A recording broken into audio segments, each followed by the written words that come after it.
What's up, YouTube, and welcome back to my channel. And in today's video, I'm going to give my prediction for the Big 12 championship matchup between the TCU Horned Frogs versus the Kansas State Wildcats. But if you haven't, please like, share, subscribe to my channel.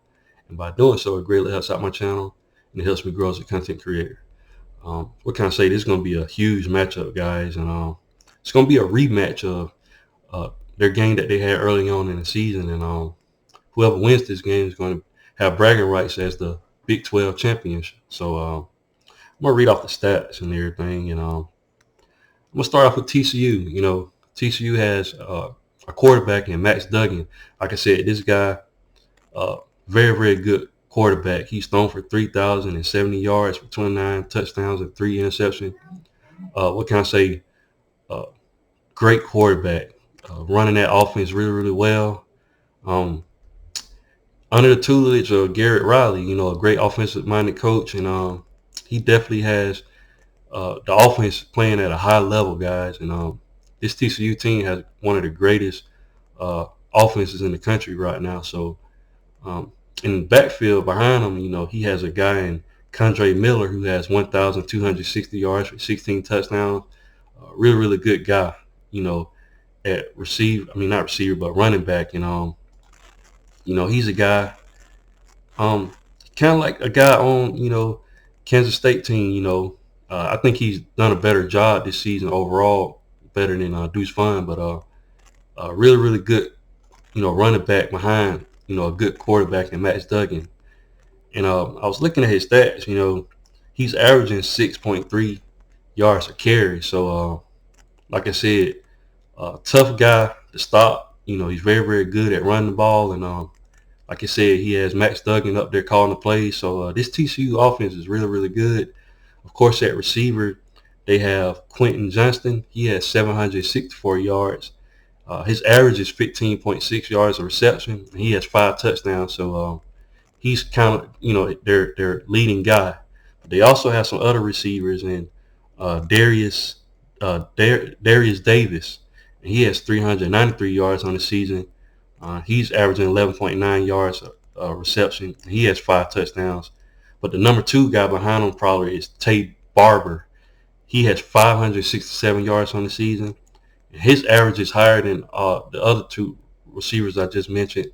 His is 18.3 yards, a reception. So he only has 3 touchdowns, but he's really, really explosive. Almost averaging 20 yards a reception. So he can get out there. He can run good routes. So this TCU offense is really, really good. And on the defensive side of the ball, they have their number 1 leading tackle and linebacker, Johnny Hodges. He has 76 tackles on the season. And on the back end, they got a guy in Bud Clark, safety with 4 interceptions. I'm sorry. So really, really good guys, on this TCU offense and defense. And like I said, they're going against another great team in Kansas State, And speaking of Kansas State, of course, at quarterback, they have Adrian Martinez. This is a guy that transferred from Nebraska, and find a new home, and has done a phenomenal job while he's there. Like I said, he's thrown for 1,261 yards, and let's see, he has 6 touchdowns and 1 interception. Like I said, his stats don't jump off at you at this point in the season, but what he does do, he's able to run the ball as well. And so far, he's ran for 615 yards. He's averaging 5.6 yards a carry. So he has 10 touchdowns running the ball. So really, really good, dual threat. He could pass the ball, but primarily he's a run threat. And TCU is going to be tasked with stopping him, if he scrambles out the pocket. And of course, like I was mentioning earlier, they have Deuce Vaughn, beast of running back, 1,295 yards on the ground rushing this season. And he has 7 touchdowns and averaging 5.3 yards a carry. So really, really good running back, one of their star players on their team. And of course, at wide receiver, they have Malik Knowles. He has 679 yards receiving.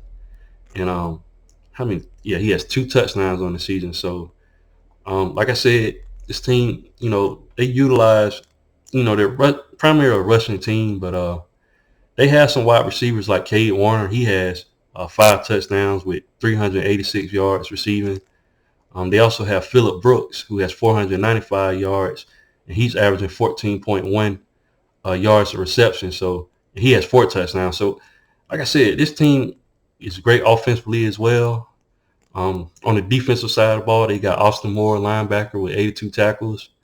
And at safety, also, they have Sincere Mason, who has 3 interceptions. So both of these teams, if you're looking at the skill positions, like both teams are kind of identical at what their output besides the quarterback. Of course, like I said, Adrian Martinez with only 1,000 yards passing, but and Max Duggan with 3,000. That's the only difference between, to me, in my opinion, looking at these stats between the two teams.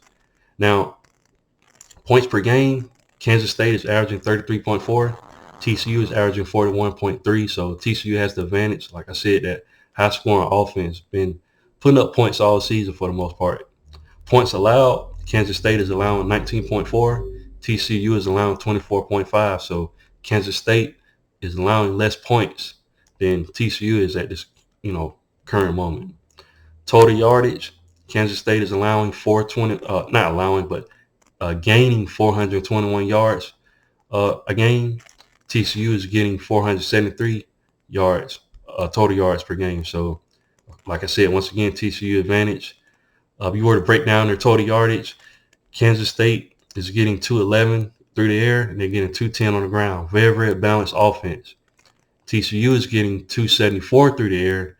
They're getting 198 on the ground. So TCU is putting up more yardage both on the ground and in the air. So, like I said, advantage goes to TCU. Yards allowed, Kansas State is allowing 357 yards per game. TCU is allowing 383 yards per game. So, like I said, Kansas State overall, from the stat-wise, has the better, defense of the two teams. You were to break that down, Kansas State is only allowing 214 through the air, and they're allowing 143 on the ground. TCU is allowing 238 through the air and 144 on the ground. So both teams are allowing the same amount of yards on the ground, right up under that sweet spot, like I said, 150 yards per game.